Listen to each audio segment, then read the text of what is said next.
Alhamdulillah wa salatu wa salam ala nabiyyina Muhammad wa ala alihi wa sahbihi wa sallam. Amma ba'd. Habibti fillah. A question was posed. I have a question that I can't ask people in person due to it being inappropriate. I hope you can answer it in video form to remove the stigma of being shy. My question is the ruling on oral sex when a wife gives her husband and the husband reciprocates. Basically, is this permissible? Would it be permissible to ask my wife, karamakumullah, etc.? Due to me growing up in the West and being around a hypersexualized environment, my idea of sex isn't traditional. I know this country has corrupted my idea of sex because of everything I was exposed to, but my idea of arousal can't be changed now. I want to get married back home, but I fear that the women back home won't be compatible with me. Do you think I should still consider them because they can speak my mother tongue, but we grew up in entirely different society, so I fear they won't understand me? Jazakumullah khairan.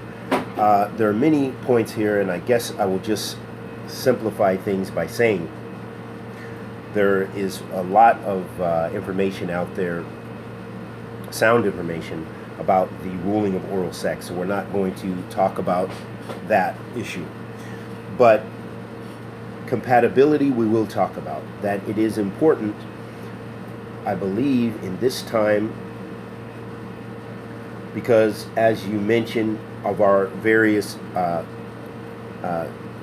backgrounds of what we've been exposed to in the West and in the East, around the world, the various things people have been exposed to, it's important to have a degree of compatibility for longevity in a marriage, because it often wears off, and this is through experience. I've known many brothers who've married overseas, and they wanted a sister, she memorized the Quran, so they got a half of them.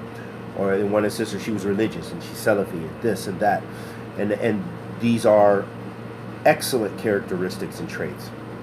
But as far as longevity, a lot of times, because our iman fluctuates and our backgrounds are different and our concepts and ideas are different and what we want to achieve perhaps may be different, that there should be some compatibility. So it isn't that we embrace Islam and we just read the text and then we throw out compatibility. Because compatibility is tried and true experience from the ages, from the history of man. That compatibility, that people are compatible with one another, is and have similar goals, or at least complement one another, or at least can compromise with one another to make things work and to go forward. So I think it's very important to have that, to have compatibility, and often that may come through similar backgrounds. And I know, for example, a lot of brothers that come from traditional societies, for example, come from Pakistan, come from India, come from Somalia or Afghanistan or what have you, and sometimes they don't want to marry sisters that are from a similar background as them in the West, because they feel that they are too turned out in essence, and they want to go back home and they marry women that are have a more traditional mindset and traditional roles and what have you.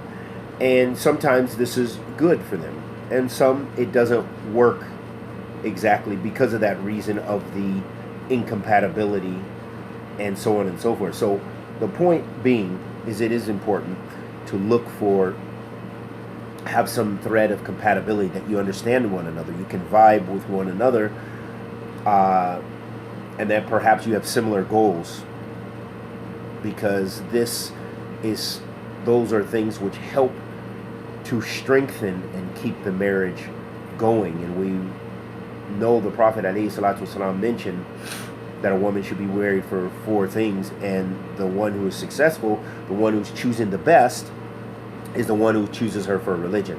So finding a good religious woman that you are compatible with, okay? If you're both strong students in knowledge, well then you have that thread. But even that I will say, of course our backgrounds over longevity, a sister from Morocco, a brother from America, uh, from Yemen, from the UK, what have you. We have cultural backgrounds that you cannot negate that are there. And so it is good for people to seek some commonality. It doesn't mean they have to be common nationality. They can be African American, they can be Pakistani, they can be Bengali, and they can be Egyptian, what have you. But just that you have some things that you can relate to, that you can, and that you're willing to compromise in your marriage. And we ask Allah the Almighty to accept our good and forgive our evil. Sallallahu alaihi wasallam ala nabiyyina Muhammad.